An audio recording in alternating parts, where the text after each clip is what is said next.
E aí, meu povo, beleza? Então, nesse vídeo, a gente quer falar sobre uma parte da história do Brasil que, por muito tempo, ela foi ignorada ou contada só pela metade.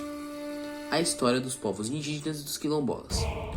Quando falam que o Brasil foi descoberto, entre aspas, parece que aqui não tinha ninguém. Mas tinham sim.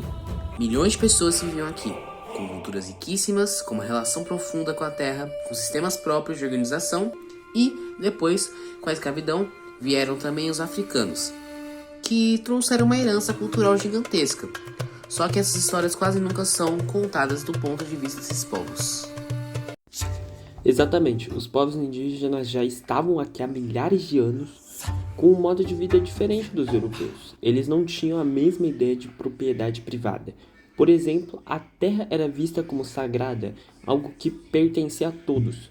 Só que com a chegada dos portugueses, tudo isso foi desrespeitado. Muitas aldeias foram destruídas, culturas foram atacadas e indígenas foram expulsos das suas próprias terras. Até hoje temos povos indígenas lutando para conseguir de volta o que era seu desde sempre. E, no caso dos africanos, a violência foi ainda mais cruel. Imagina você ser arrancado do seu país, da sua família e colocado num navio em condições desumanas e forçado a trabalhar como escravo em outro continente. Mesmo assim, muitos resistiram, fugiram e se organizaram e formaram comunidades chamadas quilombos. Esses quilombos eram espaços de liberdade, onde as pessoas negras podiam viver longe da escravidão e manter viva a sua cultura, sua fé, sua música e sua comida.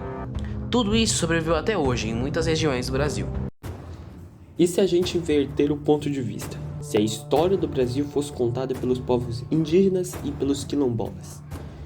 Eles seriam uma história de resistência, de luta e de identidade. A gente ia ouvir muito sobre o massacre, sim, mas também a gente ia falar sobre a vitória, a sobrevivência da linguagem indígena, a força das religiões afro-brasileiras e a importância dos líderes como os Zumbi dos Palmares e Dandara. Esses povos são básico da cultura brasileira e continuam representando, mesmo sendo invisibilizados muitas vezes. Hoje, a Constituição brasileira ela garante alguns direitos para essas comunidades.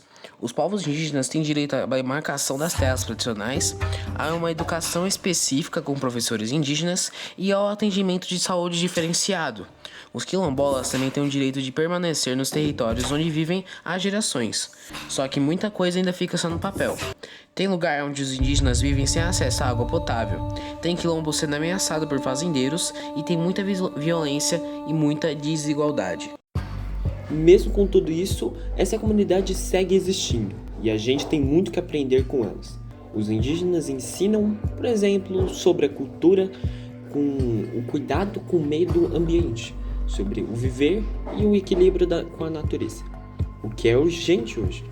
Com todas as crises climáticas que a gente enfrenta, os quilombolas mostram que a força da coletividade, do trabalho em grupo, que continua com ancestralidade, eles são um exemplo de como possível existir sem perder a identidade. Então, conhecer essas histórias é mais do que um dever escolar. É uma forma de reparar um pouco das injustiças históricas e valorizar quem construiu e constrói o Brasil todos os dias. Não é sobre o passado, é sobre o presente e o futuro também. Porque sem ouvir esses povos a gente não vai entender de verdade o nosso país. É isso, obrigado pela atenção e esse foi o nosso trabalho.